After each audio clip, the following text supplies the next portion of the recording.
ప్రార్థన చేసుకుందాం.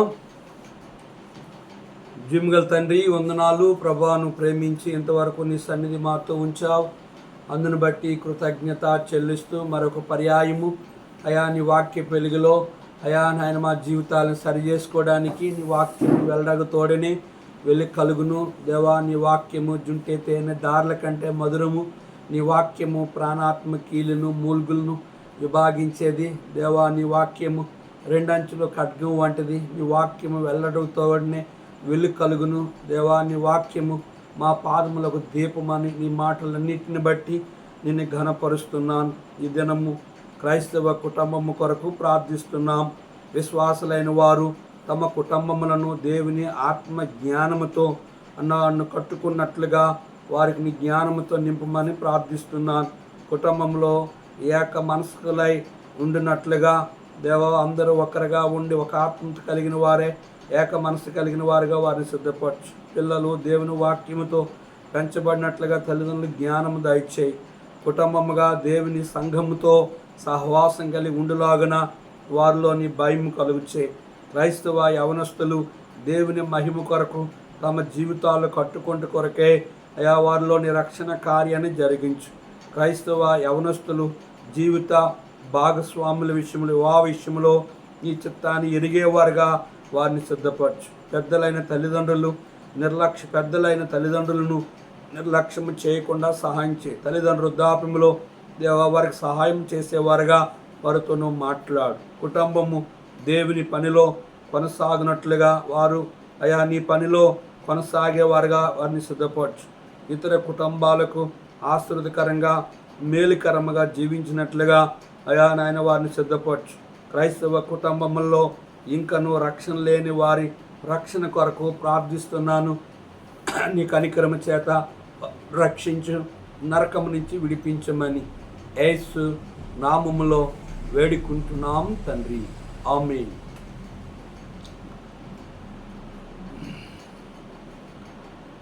538వ పాట పాడుకుందాం.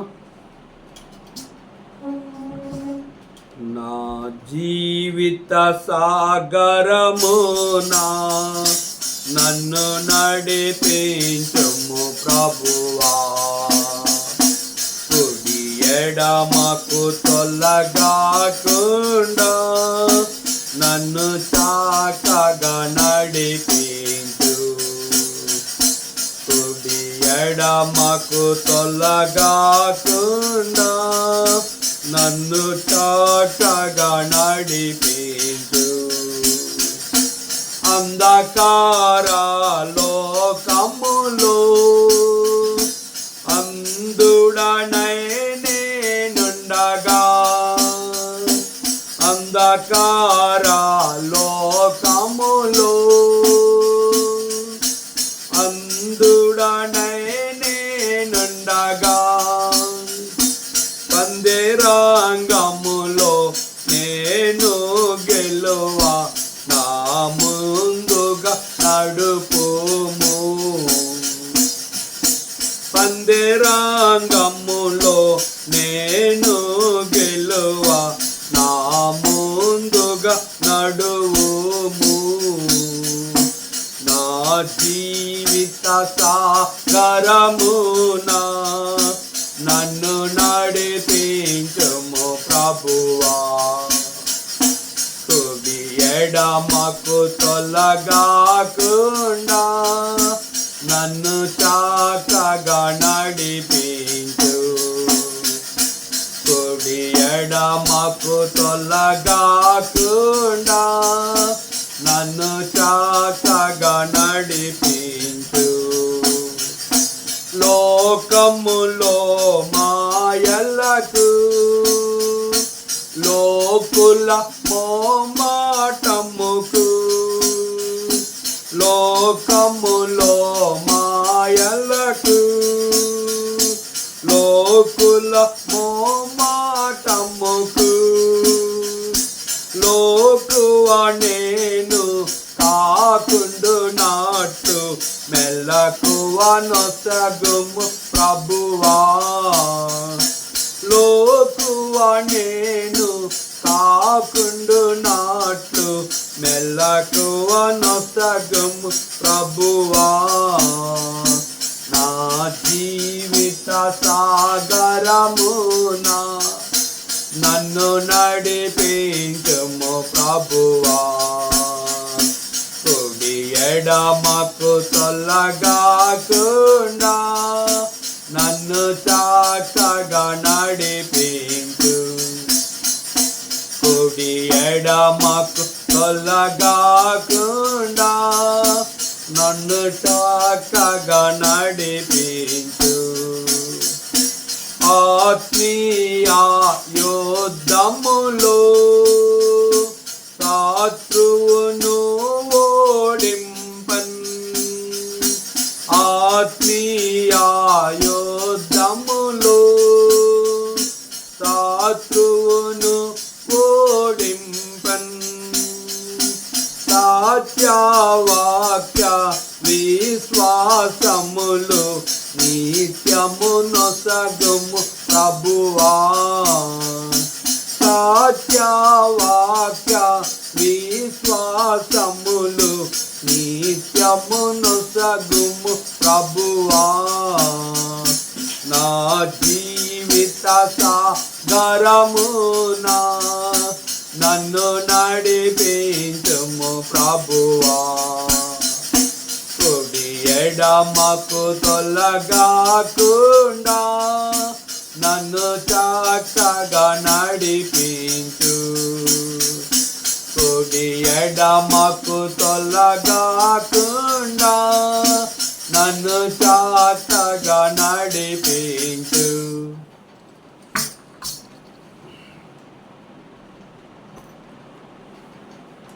దేవుని వాక్యాన్ని చదువుకుందాం. 1 కొరింథీ పత్రిక 4వ అధ్యాయము 1-8 వచనాలు విందాం. ఎందుకంటే ఈ వర్తమానము యూట్యూబ్లో నుంచి చేయి తగులుకొని పోయింది. అది కలిపినప్పుడు దయచేసి మరలా ఈ వర్తమానాన్ని విందాం. 1 కొరింథీ పత్రిక 4వ అధ్యాయం. ఇలాగున క్రీస్తు సేవకులమనియు దేవుని మర్మముల విషయములో గృహ నిర్వాహకులమనియు ప్రతి మనుషుడు మమ్మను భావింపవలను. మరియు గృహ నిర్వాహకుల్లో ప్రతివాడు నువ్వు నమ్మకమైన వాడై ఎండుట ఆవశ్యకం. మీ చేతనైనను ఏ మనుషుని చేతనైనను నేను విమర్శించబట్టు నాకు మిక్కిలి అల్పమైన సంగతి. నన్ను నేనే విమర్శించుకొనను. ఆ శ్రేష్టాంబు గ్రంథములో చోట చూచిన ఆధరణయున్నది. సుఖదుఖములో వాగ్దానమున్నది. విశ్వాసముంచి ధ్యానించుడి. విశ్వాసముంచి ధ్యానించుడి. ప్రభునందు ప్రేమైన దేవుని సేవకులకు, పరిశుద్ధులకు, అన్యజనులైన వారికి ప్రభువైన యేసుక్రీస్తు నామములో వందనాలు, శుభములు తెలియజేస్తూ ఉన్నాను. ఈ యొక్క 1 కొరింథీ పత్రిక 4వ అధ్యాయంలో మరలా ధ్యానించడము ప్రభు ఎంతగానో సహాయం చేస్తూ వచ్చాడు. 9వ అధ్యాయం వరకు మనం ధ్యానిస్తూ వచ్చాం. ఈరోజు 4వ అధ్యాయాన్ని మరలా విందాం. అపోస్తలుడైన పౌలు ఎఫెసీలో చెరసాల్లో ఉంటూ తన దగ్గరికి వచ్చిన కొరింథీ నుంచి వచ్చిన 3 సంఘ పెద్దలకు ఈ ఉత్తరాన్ని రాసి పౌలు వారికి పంపిస్తూ వచ్చాడు. 3వ అధ్యాయంలో దేవుని ఆలయమును ఎవరు పాడు చేస్తే నేను వారిని పాడు చేస్తానని చెప్పి ఎవడును తన్ను తాను మోసపరచుకునకూడదని, మీలో ఎవడైనను ఈ లోకమందు తాను జ్ఞానిని అనుకుని ఎడ్ల జ్ఞాని అగినట్టు వెర్రివాడు కావాలను. ఈ లోక జ్ఞానము దేవుని దృష్టికి వెర్రితనం. కొరింథీ సంఘములో లోక జ్ఞానముతో నింపబడిన ప్రజలు విశ్వాసులు చాలామంది ఉన్నారు. వారిని ఉద్దేశించి పౌలు వారితో మాట్లాడుతూ, మీరు ఆత్మ సంబంధులుగా ఉండాలి, మీరు దేవుని మర్మములను ఎరిగిన వారుగా ఉండాలి, మీరు దేవుని సేవకులుగా ఉండవలసిన వారు, పరిశుద్ధులుగా ఉండవలసిన వారు, మీరు ఏ రీతిగా ఉన్నారో నేను మిమ్మల్ని గురించి వింటూ వచ్చాను అన్నట్లుగా 4వ అధ్యాయం 1వ వచనంలో ఇలాగున క్రీస్తు సేవకులమనియు దేవుని మర్మముల విషయంలో గృహ నిర్వాహకులమనియు ప్రతి మనుష్యుడు మమ్మను భావింపవలెను. దేవుని సేవకుడు దేవుని చేత పిలువబడినవాడు, దేవుని సేవకుడు దేవుని ఆత్మతో నింపబడినవాడు, దేవుని సేవకుడు ఎల్లప్పుడూ దైవావేశముతో దేవుని లేఖనాలను బోధించేవాడు, దేవుని సేవకుడు దేవుని స్వరాన్ని వినగలిగేవాడు, దేవుని సేవకుడు దేవుని చిత్తాన్ని చేయగలిగిన వాడు. ఆయన ఉద్దేశం లేకుండా పాత నిబంధన కాలంలో ఏలియా కానీ, యెషయా కానీ, యేస్కేలు కానీ, ఇర్మియా కానీ మనం గమనించినట్లయితే వారు వెళ్ళి ఫలానా వ్యక్తికి, ఫలానా రాజుకి, ఫలానా మనుషునికి ఈ విషయాన్ని చెప్పు అంటే వారు ఏమాత్రం వెనుకంజ వేయకుండా వారు వెళ్ళి చెప్పేవారు. కారణం ఏంటంటే వారు దేవునికి భయపడుతూ వచ్చారు. కనుక ఇక్కడ మనం గమనించినట్లయితే దేవుని సేవకులమనియు దేవుని మర్మముల విషయంలో గృహ నిర్వాహకులమనియు ప్రతి మనుషుడు మమ్మను భావింపవలెను. ఎందుకు పౌలు ఈ విషయాన్ని తెలియజేస్తూ ఉన్నాడు? దేవుని మర్మములు ఒక సేవకులకి తెలియజేస్తాడా? విశ్వాసులు తెలియజేయడా అంటే తెలియజేస్తాడు. ఎవరు అంటే ఆయన రక్తములు ఎవరు కడగబడ్డారు, ఎవరి పేరు జీవగ్రంథంలో రాయబడ్డాదో, ఎవరిని ఆయన ఎన్నుకున్నాడో, ఎవరిని ఆయన పిలుచుకున్నాడు విశ్వాసగా, ఎవరిని ఆయన రాజ్యంలో ఉంచాలని అనుకుంటాడో వారికి మాత్రమే దేవుని ఆత్మ వారు మర్మములను గ్రహించేవారే. గృహ నిర్వాహకత్వంలో దేవుని లేఖనాలను ఆత్మ సంబంధమైన అర్థమును ఆ దేవుని లేఖనాన్ని అర్థము చేసుకొని పరిశుద్ధాత్మతో వారు నింపబడి, అందుకే బైబిల్ చెప్తుంది మత్తయి సువార్త 10:20లో మాట్లాడువారు మీరు కాదు, నా తండ్రి ఆత్మ మీలో ఉండి మాట్లాడుతుంది. ఇర్మియా గ్రంథంలో 18వ అధ్యాయం మనం చూస్తే దేవుడు ప్రభువు ఇర్మియాని కుమ్మరింటికి వెళ్ళమని చెప్పాడు. కనుక అక్కడ తన సారి మీద తనతో కుండ పలుమార్లు ఆ మట్టి జారిపోయినప్పుడు కూడా ఆ మట్టిని విడిచిపెట్టకుండా ఎన్ని మార్లు పడిపోయినా ఆ కుండగానే చేయడానికి ఇష్టపడుతూ వచ్చాడు. ఆరో వచనం చూస్తే ఇశ్రాయేలు వారలారా, ఈ కుమ్మరి మట్టికి చేసి నేను మీకు చేయలేనా? కనుక మీరు నా చేతిలో ఉన్నారు. కనుక దేవుని ఆత్మతో నింపబడిన సేవకులు, దేవుని చేత పిలువబడిన విశ్వాసులకి ఆయన మర్మములు తెలియజేసేవాడు, ఆయన రహస్యములు తెలియజేసేవాడు. ఆదికాండం మనం గమనించినట్లయితే అబ్రహాముతో దేవుడుగా అంటాడు, నా స్నేహితుడైన అబ్రహమా, నేను చేయబోయే కార్యమును నీకు దాచుతున్నా, నువ్వు నా స్నేహితుడివి, నేను ఎదుట ఏది కూడా నేను దాచలేకపోతున్నాను. ఒక స్నేహితుల మధ్య ఏ దాపరకాలు ఉండనట్లుగా ప్రభువు అబ్రహాముకి ఆ విషయాన్ని తెలియజేశాడు. సొదొమ కుమారాన్ని నేను నాశనం చేయబోతున్నాను అని చెప్పినప్పుడు అక్కడ 40 మంది, 50 మంది, 30 మంది, 20 మంది ఉన్న రక్షిస్తావంటే రక్షిస్తాను, కానీ అక్కడ 10 మంది కూడా లేరు. కానీ అబ్రహామును బట్టి లోతుని రక్షిస్తూ వచ్చాడు. దేవుని మర్మములను గృహ నిర్వాహకత్వములో ఆ దేవుని యొక్క రహస్యాలను ఎవరికి బయలుపరుస్తాడు దేవుడు అంటే ఆయన చేత పిలువబడిన విశ్వాసులకి, ఆయన చేత పిలువబడిన సేవకులకు మాత్రమే. ఇక్కడ ఆయన చేత పిలుపు లేని వారు ఈ లోక జ్ఞానంతో, ఈ లోక డిగ్రీలతో, ఈ లోక బైబిల్ కళాశాలలో, ఈ లోకంలో ఉన్న అనేక గ్రంథ పుస్తకాలు చదివి లోక జ్ఞానాన్ని సంపాదించి చాలామంది బోధకులు టీవీ వర్తమానాలు కానీ, రేడియో వర్తమానం కానీ, ఈటీవీ వర్తమానం కానీ, రిఫరెన్స్ వర్తమానాన్ని కానీ, లేదా ఎవరో చెప్పినవి కానీ, బుక్లో రాసుకున్నవి కానీ ఆ రీతిగా చెప్పగలిగేవారుగా ఉంటారు. అది దైవ చిత్తము కాదు. కనుక దేవుడు చెప్పిన వర్తమానాన్ని, అందుకే బైబిల్లో వర్తమానం అంటే దేవుని వర్తమానం. ఎవరు వర్తమానం ఇచ్చారంటే సేవకుడు కాదు, ఆ వర్తమానం దేవుడు ఇవ్వాలి. దాని భక్ష్యం గారు కూడా ఒకరోజు స్కూల్లో వర్తమానం ఇవ్వడానికి 12 కాగితాలు రాసుకున్నాడు. 5వ కాగితం వచ్చినప్పుడు ఎగిరిపోయింది ఫ్యాన్ గాలికి. కనుక ఎలాగో వాక్యం చెప్తూ వచ్చాడు. దాని తర్వాత రూమ్కి వచ్చి అడిగాడు, ఎందుకు ప్రభా నాకు ఇలా చేసావంటే, నేను ఆ రీతిగా నేను కాగితాలు రాసుకుని చెప్పమన్నా అని ప్రభు అన్నప్పుడు ఆ రోజు నుంచి ఆయన ఎన్నడూ కాగితాలు రాసుకోలేదు. చాలామందికి జ్ఞానం లేక లేదా తెలివితేటలు లేక రిఫరెన్సులు జ్ఞాపకం ఉంటాయని కనుక చాలామంది బుక్లు పెట్టుకొని కూడా దేవుని వాక్యాన్ని బోధిస్తారు. బుక్ పెట్టుకొని రిఫరెన్స్లు పెట్టుకొని ఎవరో వర్తమానాలను నువ్వు ప్రజలకి బోధ చేస్తే వినడానికి సొంపుగా ఉంటాయి, కానీ అవి ఆత్మలో కార్యం జరగవు. అందుకే దేవుని సేవకులుగా దేవుని వర్తమానం సంపాదించాలి, వాక్యం ఎక్కువ చదువుకోవాలి, కనుక ఎక్కువ ప్రార్థనా జీవితం కలిగి ఉండాలి. ఎక్కడికైనా వెళ్ళినప్పుడు ఏ ప్రసంగమైనా చేయనప్పుడు దేవుణ్ణి అడగాలి. ప్రభువా వచ్చిన ప్రజలకి ఏ మాటలు అవసరం, ఏ ఉపమానాలు అవసరం, ఏ రిఫరెన్స్ అవసరము, ఏ మాటలు అవసరము, ఏ కథ అవసరము, ఏ మాటలు అవసరమో నీవే మాట్లాడు.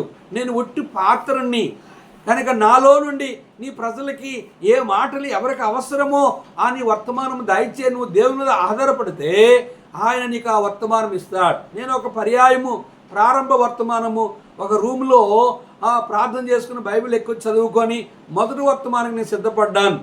కనుక నేను సిద్ధపడినప్పుడు 4 తలుపులేసి గోడలకు బోధ చేశాను. తర్వాత కొన్ని రిఫరెన్స్లు రాసుకున్నాను, నా బైబిల్లో ఉంచుకున్నాను. తర్వాత ఇంటికి వెళ్ళి భోజనం చేసి 2 గంటల సమయాన్ని ప్రార్థనకు వచ్చాను. పాటలు పాడాం, కానీ ఎంత వెతికినా రాసుకున్న కాగితం దొరకలే.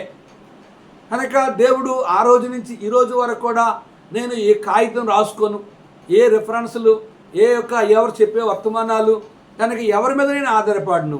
నేను నిలబడినంత వరకు కూడా నన్ను నేను నలిగిపోతూ ఉంటాను, నన్ను నేను దేవునికి అప్పగించుకుంటున్నాను, నన్ను నేను నా అపరాధులను ప్రభువును ఒప్పుకుంటాను, నన్ను నేను పశ్చాత్తాపడుతూ ఉంటాను. నేను ఎక్కడ మాట్లాడినప్పుడు కూడా, యూట్యూబ్లో మాట్లాడినా, సంఘములో మాట్లాడినా, బహిరంగ సభల్లో మాట్లాడినా, సువార్తలో మాట్లాడినా, ఎక్కడ మాట్లాడినప్పుడు కూడా నేను నిలబడినంత వరకు కూడా, నాకు సమయం వచ్చినంత వరకు కూడా నేను ప్రభువు మీద ఆధారపడతాను. ప్రభు ఒక మాట ఇస్తే నిలబడినప్పుడు ఏ రెఫరెన్స్ ఎక్కడ ఉన్నప్పుడు సేవకులు మనం తెలియకపోవచ్చు, కానీ పరిశుద్ధాత్మ దేవుడు ఆ సమయంలో తెలియజేస్తూ ఉంటాడు. కనుక దేవుడు వర్తమానం ఇస్తే ఆ వర్తమానము ప్రజల హృదయాల్లో పనిచేస్తారు. ఆ వర్తమానము పాపం గురించి, నీతిని గురించి, తీర్పుని గురించి ఒప్పింప చేస్తారు. ఆ వర్తమానము ప్రజల్లో ఆ కార్యము జరిగిస్తుంది. ఆ వర్తమానము మారుమనసు కలిగిస్తుంది. ఆ వర్తమానము ప్రజలు పడిపోయిన వారు వారు ఆత్మీయంగా ఎదుగుతారు, తిరిగి లేవబడతారు. చల్లారిపోయిన వారు దేవుని కొరకు బలంగా బ్రతకడానికి ఇష్టపడతారు. పరిశుద్ధాత్మ కార్యము జరిగిస్తుంది. కనుక శక్తి చేత, బలము చేత ఎవరిని నీవు నేను రక్షించలేము, ఎవరిని నీవు నేను ఆత్మీయ ఉజ్జింప చేయలేము. ఎప్పుడు దేవుడు తన వర్తమానం ఇచ్చి ప్రజలకి నీ వర్తమానం అందిస్తావో ఆ వర్తమానం అనేది ప్రజల్లో దేవుని ఆత్మ కార్యం చేసినప్పుడు పాపమును గురించి, నీతిని గురించి, తీర్పుని గురించి ఒప్పింప చేస్తే నీవు కాదు, పరిశుద్ధాత్మ కార్యం జరగాలి. పరిశుద్ధాత్మ కార్యం జరగాలంటే సేవకుడిగా పిలువబడాలి, నువ్వు పరిశుద్ధ జీవితం కలిగి ఉండాలి, దైవావశ్యం కలిగి ఉండాలి, ఎముకల్లో మంట ఉండాలి, హృదయంలో మంట ఉండాలి, ఆత్మలో మంట ఉండాలి. ఎప్పుడు కూడా నువ్వు దేవుని కొరకు హృదయంలో యోహాను వలె మండుతూ ఉండాలి. దైవావేశం కలిగి ఆ లేఖనాలను ఉపదేశించాలంటే నువ్వెప్పుడు దేవునితో తల్లికి బిడ్డకి పేగు ద్వారా ఎట్లా సంబంధం ఉంటుందో దేవుని చేత పిలువబడిన సేవకుడిగా, దేవుని చేత పిలువబడిన విశ్వాసగా ఎప్పుడు నువ్వు ఆయనతో ఆత్మ సంబంధమైన వ్యక్తిగా ఉండాలి. ఆయన మెల్లనైన స్వరము వెనుక నుంచి వినపడుతుంది. ఆయన దర్శనం ద్వారా మాట్లాడతాడు, కళల ద్వారా మాట్లాడతాడు, స్వప్నం ద్వారా మాట్లాడతాడు, వాక్యం చదివినప్పుడు మాట్లాడతాడు, వాక్యం విన్నప్పుడు మాట్లాడతాడు. కనుక ఆయన పలు రకాలుగా విశ్వాసులతో మాట్లాడతాడు, పలు రకాలుగా దేవుని సేవకులతో మాట్లాడతాడు. నువ్వెప్పుడు ఆయన యొక్క మర్మములను ఎరగడానికి ఆయన ఆధారపడతావో అందుకే అంటాడు, మాట్లాడేవారు మీరు కాదు, నా తండ్రి ఆత్మ. ప్రియ బోధకులారా, ప్రియ దేవుని సేవకులారా, నువ్వు బోధించేది ఏ పుస్తకాలు, ఏ గ్రంథాలు, ఏ యొక్క బైబిల్ యొక్క చరిత్రని ప్రజలకి నువ్వు చెప్తున్నావు, కానీ ఆ చరిత్ర వారి హృదయంలో ఉండొచ్చు. కానీ కనుక దేవుని వాక్యము వారి హృదయంలో పని చేయకపోతే, దేవుని ఆత్మ వారిలో పని చేయకపోతే వారు మారుమనసు పొందరు. వాక్యము వాళ్ళు వాక్యత్తురు పౌలు అంటాడు, వాక్యత్తురంతో మీ వద్దకు నేను రావట్లేదు, గనుక మిమ్మల్ని నేను ప్రేమించడానికి వచ్చాను, బెత్తముతో రావాలా అన్నాడు. ఎందుకు అడుగుతూ వచ్చాడంటే కనుక దైవావేశం కలిగిన వాడై లేఖనాలను దేవుని చిత్తానుసారంగా ఆత్మతో నింపబడి బోధ చేసేవాడు పౌలు. పేతురు నిలబడినప్పుడు చాలామంది రక్షించబడ్డారు. కనుక పౌలు ఏ రీతిగా, పేతురు ఏ రీతిగా వారు వర్తమానాలు ఇచ్చారంటే వారు దేవుని దగ్గర అడిగేవారు, ప్రభువా నువ్వు వాడుకో, నేను ఒట్టి పాత్రని.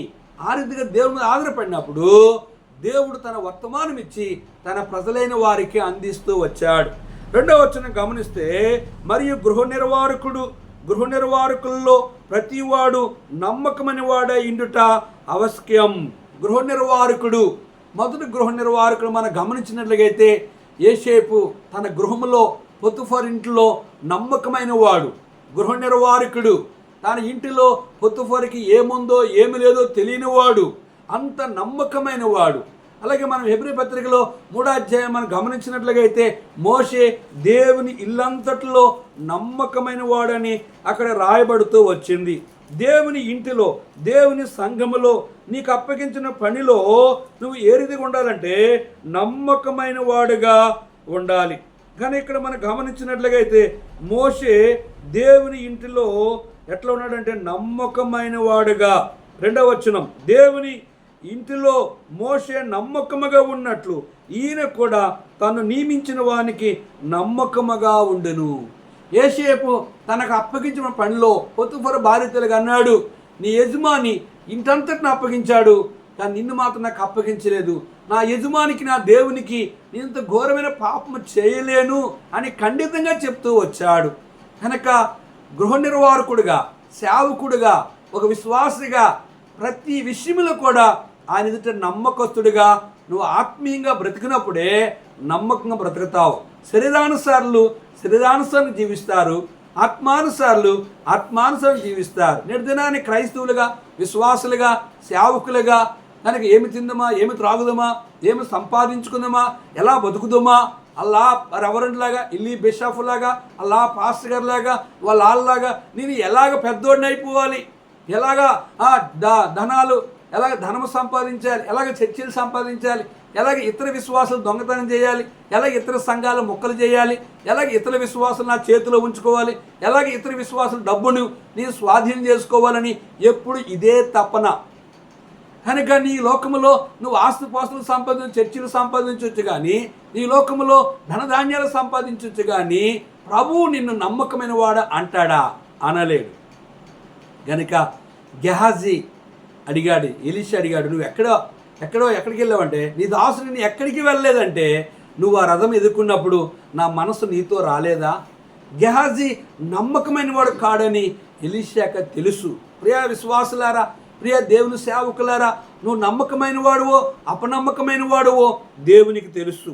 3వ వచనం చూస్తే, మీ చేతనైనను ఏ మనుషుని చేతనైనను నేను విమర్శించబడి నాకు మిక్కిలి అల్పమైన సంగతి, నన్ను నేనే విమర్శించుకొనను. పౌలు అంటున్నాడు, నేను మీ చేతనైనను. పౌలు నమ్మకమైన వాడు, యోసేపు నమ్మకమైన వాడు. కనుక నీ జీవితంలో నువ్వు నమ్మకముగా లేకపోయినట్లయితే పౌలు అంటున్నాడు, మీ చేతనైనను ఏ మనుషుని చేతనైనను నేను విమర్శించబడి నాకు మిక్కిలి అల్పమైన సంగతి, నన్ను నేనే విమర్శించుకొనను. నేను మీ చేతనైనను ఏ మనుషుని చేతనైనను నేను విమర్శించబడట నాకు మిక్కిలి అల్పమైన సంగతి, నన్ను నేను విమర్శించుకొనను. నా యందు నాకు ఏ దోషము కానరాదు, ఆయనను ఇందువలన నీతిమంతుడిగా ఎంచబడును. నన్ను విమర్శించువాడు ప్రభువే. పౌలు అంటున్నాడు, ఏ మనుషుని చేతనైనను మీ చేతనైనను నన్ను నేను కూడా విమర్శించుకోను. ఎందుకంటే నన్ను విమర్శించేవాడు ఆయన, నాకు తీర్పు ఇచ్చేవాడు ఆయన, నా లోపాన్ని సరిచేసేవాడు ఆయన, నా అవిధేయతలను జ్ఞాపం చేసేవాడు ఆయన, నా తప్పులు నాకు జ్ఞాపం చేసేవాడు ఆయన, నా పాపములు ఒప్పింప చేసేవాడు ఆయన. నాతాను వచ్చి కథంతు చెప్పినప్పుడు దావీదు గురించి, నాతాను ఆ మనుషుడు నీవే అని చెప్పేసరికి కథంతా ఆలకించిన దావీదు, ఇదంతా నా గురించి చెప్పావా ఈ కథంతా అని చెప్పి దావీదు తను తాను మరుగు చేసుకోక నేను పాపము చేశానని ఒప్పుకున్నాడు. రోమపత్రిక 10వ అధ్యాయము 8వ వచనం ప్రకారంగా యేసు ప్రభువాన్ని నీ నోటితో పాపం ఒప్పుకొని నీ హృదయమందు విశ్వసించి నీ నోటితో ప్రార్థించిన ఎడల నువ్వు రక్షించబడదు. ఏ మనుషుడు నిన్ను వ్యతిరేకించవచ్చు, ఏ కులము నిన్ను వ్యతిరేకించవచ్చు, ఏ విశ్వాసులను వ్యతిరేకించవచ్చు, నీ తోటి సేవకులను నిందించవచ్చు, నేను నమ్మిన వాళ్ళు నీకు మోసం చేయొచ్చు, నువ్వు నమ్మిన వారే నీ గురించి చెడ్డగా దుష్ప్రసారం చేయొచ్చు, నిన్ను నీవు కొన్ని మార్లు విమర్శించుకుపోవచ్చు, నిన్ను నీవు నీ జీవితం ఎట్లా ఉందో ఇతరులు ఏమనుకుంటున్నారో నీకు తెలియపోవచ్చు. కానీ పౌలు అంటున్నాడు, నేను ఎవరి చేత విమర్శించబడడానికి ఇష్టపడలేదు, కానీ నన్ను విమర్శించేవాడు దేవుడే, నా జీవితాన్ని సరిచేసేవాడు ఆయన అంటూ ఏమంటాడు? 3వ వచనం లాస్ట్ భాగంలో చూస్తే, నన్ను విమర్శించేవాడు ప్రభువే. ఎవరి చేతులకు అప్పగించుకున్నాడు అంటే ఆయన చేతులకు అప్పగించుకున్నాడు. కనుక ప్రియా సహోదరి సహోదరుడా, అనుదినము కూడా ఏ మనుషుడు ఏ ప్రజలు ఎవరిని గురించి ఏమనుకోవచ్చు, కానీ ఎవరికి నువ్వు భయపడిన అవసరం లే, ఎవరి మీద నువ్వు ఆధారపడిన అవసరం లే, ఎవరు నీ గురించి దుష్ప్రసారం చేసిన. ఒకసారి దాని భక్సింగ్ గారి గురించి ఆయన ఒక పుస్తకం రాశాడట, చెడుగా ఆయన గురించి పంచాడు ఆ పుస్తకాలు. ఒకరోజు అతను అనారోగ్యంతో మరణాపేక్షలు ఉన్నాడు. భక్సింగ్ గారు ఆ విషయాన్ని విని అతని దగ్గరికి వెళ్ళి అతని కొరకు ప్రార్థన చేస్తే అతను అన్నాడట, అయ్యా నేను మిమ్మల్ని ఎన్నడూ కలవలేదు, మీ గురించి ఎప్పుడూ మీతో ముఖముఖ మాట్లాడలేదు, కానీ మీ గురించి లేనిపోనివన్నీ నేను రాసి ప్రసారం చేసిన నన్ను క్షమించి అంటే భక్సింగ్ గారు అన్నారట, నేను మిమ్మల్ని గురించి విన్నప్పుడే ఆ రోజే క్షమించి మీ కొరకు ప్రార్థన చేశాను, ఈరోజు కూడా నిన్ను క్షమించి నీ కొరకు ప్రార్థన చేయడానికి వచ్చానని చెప్పాడు. దీని అర్థం ఏంటంటే మత్తయి సువార్త 18:30 ప్రకారంగా నీవు నీ శత్రువుని నువ్వు హృదయపూర్వక క్షమించకపోతే దేవుడు నిన్ను క్షమించుడు. నాకు కూడా శత్రువులు విశ్వాసులు ఉన్నారు, సేవకులు ఉన్నారు, అనేకులు ఉన్నారు. వాళ్ళందరినీ రోజు క్షమించి ప్రార్థన చేస్తాను. నా శత్రువులు నా మీద పగబడతారు, నా గురించి ఏదో కీడు చేస్తారు, హాని చేస్తారు, సంఘాలు పాడు చేస్తారు, కుటుంబానికి వ్యతిరేకంగా ఎన్నో కార్యాలు చేశారు, వ్యక్తిగత జీవితంలో సేవా జీవితంలో ఎన్నో నష్టాలు చేశారు. కానీ నా శత్రులైన సేవకులు కానీ విశ్వాసులు కానీ అన్యులు కానీ ఇరుగు పొరుగు వారు ఎవరికే కానీ నేను ఎవరికి హాని చేయను, కీడు చేయను. కీడు చేసేది అపవాది సంబంధులు, మేలు చేసేది దేవుని సంబంధులు. నీవు ఎవరి సంబంధివి? నీవు నీ శత్రువుని నువ్వు క్షమిస్తే దేవుడు నిన్ను క్షమిస్తాడు. 4వ వచనంలో కాబట్టి సమయం రాకమునపు అనగా ప్రభువు వచ్చే వరకు దేన్ని గూర్చి తీర్పు తీర్చుకుని ఆయన అంధకారమందలి రహస్యములను వెలుగులోనే తెచ్చి హృదయంలోని ఆలోచనలను బయలుపడినప్పుడు ప్రతి వానికి తగిన మెప్పు దేవుని వలన కలుగును. చూసారా? కనుక ప్రభువు వచ్చినప్పుడు దేవుని గురించి మీరు తీర్పు తీర్చొద్దు. ఆయన అంధకార రహస్యములన్నీ వెలుగులో తెస్తాడు. తెచ్చి హృదయంలోని ఆలోచనలు బయలుపడినప్పుడు ప్రతి వానికి తగిన మెప్పు నువ్వు దేవుని వల్ల పొందాలి. పౌలు దేవుని మీద ఆధారపడ్డాడు. ఒక విశ్వాసగా, ఒక సేవకుడుగా ఎంతమంది మన గురించి అంధకారంలో లోకంలో వారి హృదయంలో నుంచి ఎన్ని చెడమాట్లాడుకున్నా, ఎన్ని రకాలుగా మనం దూషించిన, ఎన్ని రకాలుగా మన గురించి ఇతరులకు చెడ్డగా చెప్పినప్పుడు కూడా నీతిమంతుడు సింహం వల్లే ధైర్యంగా ఉంటాడు. నువ్వు నీతిగా బ్రతికినప్పుడు, నువ్వు సత్యంగా బ్రతికినప్పుడు, ఉన్న విషయం యథార్థంగా మాట్లాడినప్పుడు దేవుడు మన పక్షం ఉండగా మనకు విరోధి అవ్వడు. గమనించారా?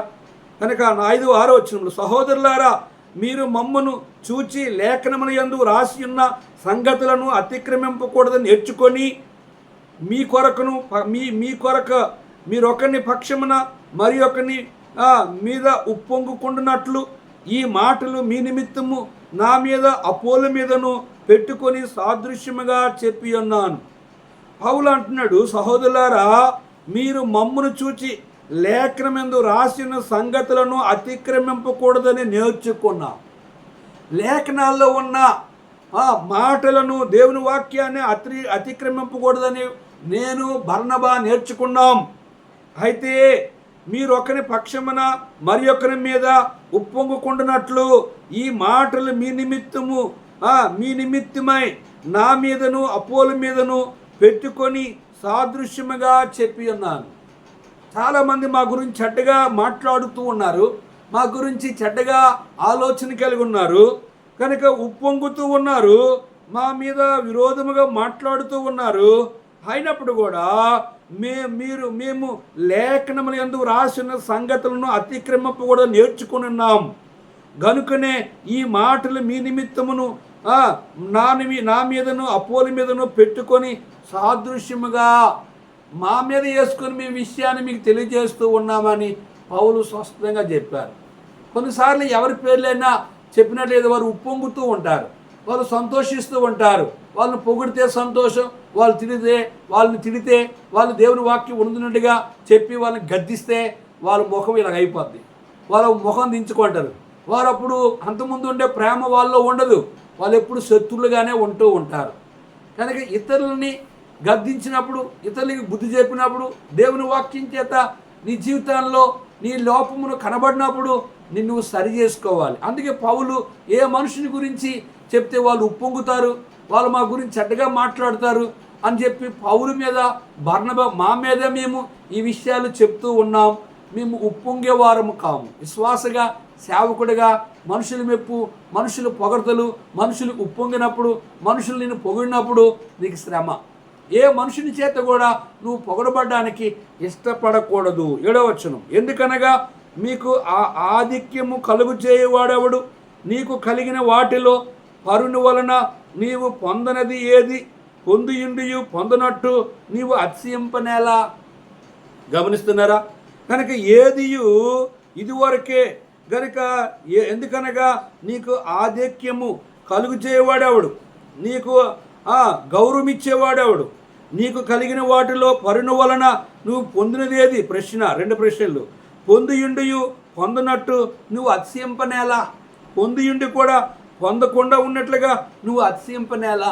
ఇక్కడ ఏం కనిపిస్తుంది 7వ వచనంలో అంటే ఆధిక్యం అంటే పులిపీఠం కావాలి, పాట కావాలి, నడిపింపు కావాలి, బలపరిచర్య కావాలి, వంట పరిచర్య చేయాలి, వడ్డన కావాలి. అందరూ అయితే ఆధిక్యము కోరుకుంటారు, అందరూ అయితే కనబడాలని చూస్తారు. అది కాదు పౌలు చెప్తుంది. ఏమంటుందంటే నీకు ఆధిక్యము కలుగు చేయవాడెవడు? ప్రశ్న. నీకు కలిగిన వాటిలో పరుని వలన నువ్వు పొందినదేది? పొందియుండియు పొందనట్టు నువ్వు అతిశయింపనేలా? ఎందుకు అతిశయిస్తావు? కనుక నువ్వు ఎవరేమనుకున్నప్పుడు కూడా, నీ గురించి ఎవరిని పొగిడినప్పుడు కూడా, ఎవరి గురించి చెడ్డగా చెప్పినప్పుడు కూడా నీలో అతిశయం లేకుండా నువ్వు గులికించి పెక్కలాగా 10 మంది కనబడాలని, ఆధిక్యము అధికారమును అందరికీ కనబడాలని ఇటువంటి ఆశలు ఆయన రక్తంలో కడగబడినవారు. అందుకే అంటాడు మత్తయి సువార్త 5వ అధ్యాయంలో, మీరు లోకానికి ఉప్పు అయి ఉన్నారు. ఉప్పు మరుగ్గా ఉంటుంది, ఉప్పు రుచినిస్తుంది, ఉప్పు ఒక వస్తువుని పాడు చేయకుంటుంటుంది. ఉప్పు మీ సంభాషణ ఉప్పు వేసినట్లుగా కృపాసహితముగా ఉండాలి. చాలామంది స్టేజ్ మీద కనబడాలని, అధికారం కావాలని, పదవీకాంక్ష కలిగిన వారుగా ఉంటారు. ఆత్మ సంబంధమైన దేవుని చేత పిలువబడిన సేవకుడు, దేవుని చేత పిలువబడిన విశ్వాసి, ఆత్మానుసారులు వారు ఎప్పుడు తగ్గించుకునే వారు. మనుషులకి, సమాజానికి, గౌరవానికి, మెప్పులకి, ములం సెట్ ఎక్కించుకోవడానికి, దండ వేసుకోవడానికి, సన్మానం చేసుకోవడానికి, మనుషుల చేత పొగుడుకోవడానికి వీళ్ళు ఇష్టపడరు. ఆత్మ సంబంధాలు కాలేని వారే పొగడ్తల కొరకు బలిపీఠం కనబడాలి, ఆ మీటింగ్లు కనబడాలి, ఆ పాంప్లెట్లు కనబడాలి, టీవీలో కనబడాలి, యూట్యూబ్లో కనబడాలి, 10 మందికి ప్రపంచం మీద నా పేరు మారుమోగిపోవాలని ఆలోచన కలిగిన వారు దేవునికి అయిష్టలు.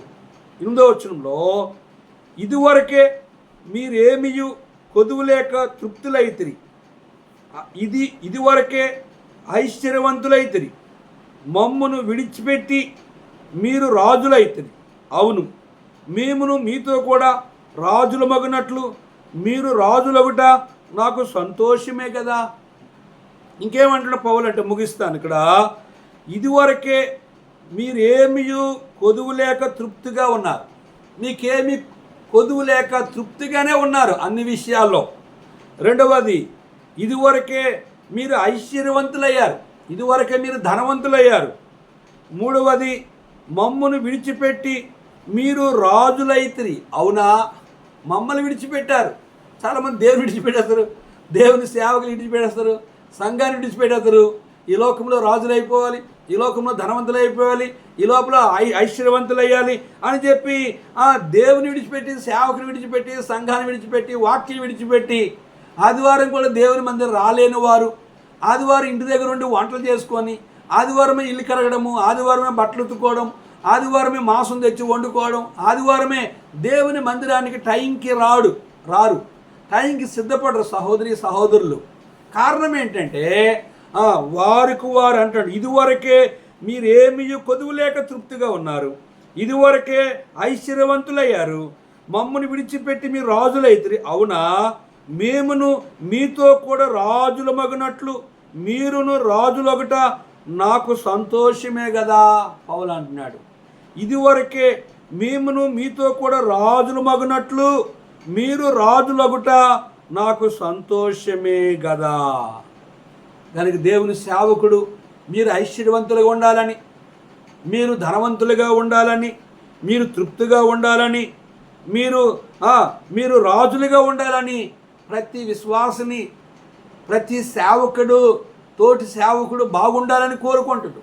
ప్రతి విశ్వాసిని మంచి ఆత్మీయంగా, ఐశ్వర్యవంతులుగా, ధనవంతులుగా, రాజులుగా, ఇతరుల ఎదుట భిక్షగాలుగా, దరిద్రులుగా, ఇతరులు ఎదుట అడుక్కున్న వారుగా, ఇతరులు ఎదుట ఆధారపడేవారుగా ఉండాలని దేవుని చేత పిలువబడిన ఏ సేవకుడే కానీ, ఏ విశ్వాస కానీ ఎవరి గురించి చిన్నగా చూడరు. వాళ్ళు బాగుండాలి, వాళ్ళు ఆశ్రయించబడాలి, వారు ఐశ్వర్యవంతులు అవ్వాలి, వారు రాజులుగా ఉండాలి, వారు మనలాగే మంచిగా ఉండాలి, వారు ఈ లోకంలో ఉన్నవన్నీ కూడా ఆ ప్రభువును బట్టి కలిగి ఉండాలని ఆశిస్తారని పౌలు కూడా అవును ఏమంటే అవును మేమును మీతో కూడా రాజులు మగినట్లు మీరు రాజులగుట నాకు సంతోషమే.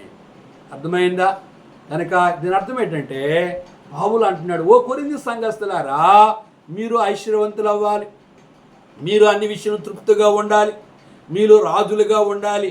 అవును మేము కూడా రాజుల మగుటకు మీ విషయంలో మీరు కూడా మావలే రాజులుగా ఉండాలని, మీరు ఆశ్రయించబడాలి, నేను కూడా సంతోషిస్తానని పౌలు నిండి మనసుతో మాట్లాడాడు.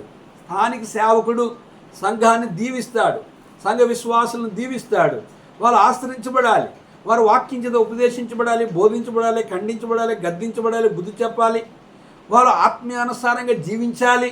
వారు శరీరానుసారంగా జీవించకుండా, నామకార్థం కాకుండా, దొంగభక్తి కాకుండా, దేవుని విరోధంగా కాకుండా వాళ్ళు ఆత్మానుసారంగా జీవించి పరలోక రాజ్యంలో హక్కుదారులుగా ఉండాలి. భూమి మీద వారు ఐశ్వర్యవంతులుగా ఉండాలి. సంఘములో వారు మేలు చేసేవారు ఉండాలి.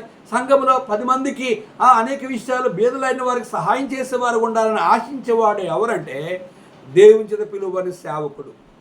దేవుని చేత పిలువబడిన ఒక విశ్వాసి తోటి విశ్వాసి బాగోవాలి, నా సేవకుడు బాగోవాలి, నా విశ్వాసులు బాగోవాలి, మందిరికి వచ్చిన వాళ్ళు రక్షించబడాలి, వారు సంఘములో ప్రతి కార్యక్రమంలో పాల్గొవాలని ఆశించేవారు దేవుని చేత పిలువబడిన సేవకులు, దేవుని చేత పిలువబడిన విశ్వాసులు. దేవుని చేత పిలువబడలేని సేవకులు, దేవుని చేత పిలువలేని విశ్వాసులు, దేవుని చేత పిలువబడలేని క్రైస్తవులు పొరిగింటోళ్ళు బతికితే పొయ్యిలు నీళ్ళేసుకుంటారు. అంటే పచ్చ కామెర్లు. ఒకరు చూస్తే వాళ్ళకంటే వాళ్ళు ఐశ్వర్యవంతులు అవ్వకూడదు, వాళ్ళకంటే రాజులు అవ్వకూడదు, వాళ్ళకంటే తృప్తిగా ఉండకూడదు, వాళ్ళు ఎప్పుడు దరిద్రంగా ఉండాలి. అవిశ్వాసులు, దేవుని విరోధంగా జీవించిన క్రైస్తవులు, దేవుని విరోధంగా జీవించిన విశ్వాసులు, బాప్తిసం పొందేవారు, దేవుని విరోధంగా జీవించిన సేవకుడు కూడా ఆ సేవకుని చూసి ఆశ్చర్యపడతాడు, ఆ విశ్వాసం చూసి ఆశ్చర్యపడతాడు, వాళ్ళ మందిరాన్ని చూసి ఆశ్చర్యపడతాడు, వాళ్ళ విశ్వాసం చూసి ఆశ్చర్యపడతాడు. ఇటువంటి మనస్సు మంచిది కాదు, అది నీకు తగదు. అదే విషయం అంటుండే పౌలు, మీరు తృప్తిగా ఉండాలి, మీరు ఐశ్వర్యవంతులు అవ్వాలి, మీరు రాజులుగా ఉండాలి, మీరు మావలే మీరు రాజులుగా ఉండాలని నా సంతోషమని నిండి మనసు. ఓ కొరింథీ సంఘస్థులారా, మీరు మావలే రాజులుగా ఉండాలని వారిని ఆశ్రయిస్తూ ఉన్నాడు. ప్రియ దేవుని సేవకులారా, ప్రియ విశ్వాసులారా, మన విశ్వాసులు కానీ, అన్యులు కానీ, శత్రులు కానీ వారు మేలుకరంగా ఉండాలి, ఆశ్రయించబడాలని మనం ఆశించాలి. కానీ ఎవరు కూడా చెడిపోవాలి, ఎవరు కూడా దరిద్రులుగా ఉండాలి, ఎవరు కూడా రాజులుగా ఐశ్వర్యవంతులుగా ఉండకూడదని మనకుంటే చెడ్డ తలంపును నీ హృదయంలో తీసుకోవాలి.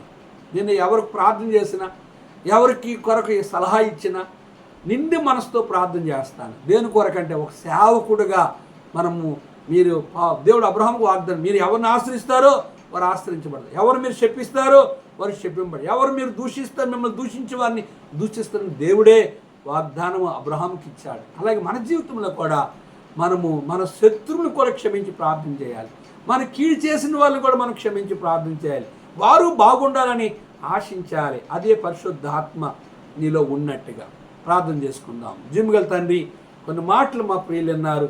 నీ ఏర్పాట్లు ఉన్న వారిని సేవకులుగా, నీ ఏర్పాట్లు ఉన్న విశ్వాసులుగా మేము ఏ రీతిగా బ్రతకాలి, నీ ఏర్పాట్లు లేని సేవకులుగా, నీ ఏర్పాట్లు లేని విశ్వాసులుగా, నీ ఏర్పాట్లు లేని క్రైస్తవులుగా ఎటువంటి మనస్తత్వాన్ని కలిగి ఉంటున్నారు, నీ ఇంటిలో నమ్మకమైన వారుగా కాలేని వారుగా, గృహ నిర్వాహకత్వంలో నమ్మకముగా లేనివారుగా, వారి జీవితాలు ఇతరులను చూసి మత్సరపడి అసూయపడేవారుగా, అటు శరీర సంబంధమైన పరిస్థితుల నుంచి వారిని విడిపించి వారిని కూడా రక్షించి ఆత్మానుసారులుగా సిద్ధపరిచి నీ రాజ్యం కొరకే ఐశ్వర్యవంతులుగా రాజులుగా దేవా వారు ఈ భూమి మీద దేవా మేలు పొందేవారుగా ఉండాలని, ఇది ఆశులుగా పరిశుద్ధులుగా వారిని మేము దీవించాలి, ఆశీర్వదించాలని నువ్వు నేర్పించిన లేఖనాల కొరకే నేను ఘనపరుస్తూ నీ ప్రజలందరినీ నీ ఆత్మతో నింపి ఆత్మానుసారం సిద్ధపరిచి భూమి మీద వారిని ఆశీర్వదించి నీ రాజ్యం కొరకే సిద్ధపరిచి నరకం తప్పించమని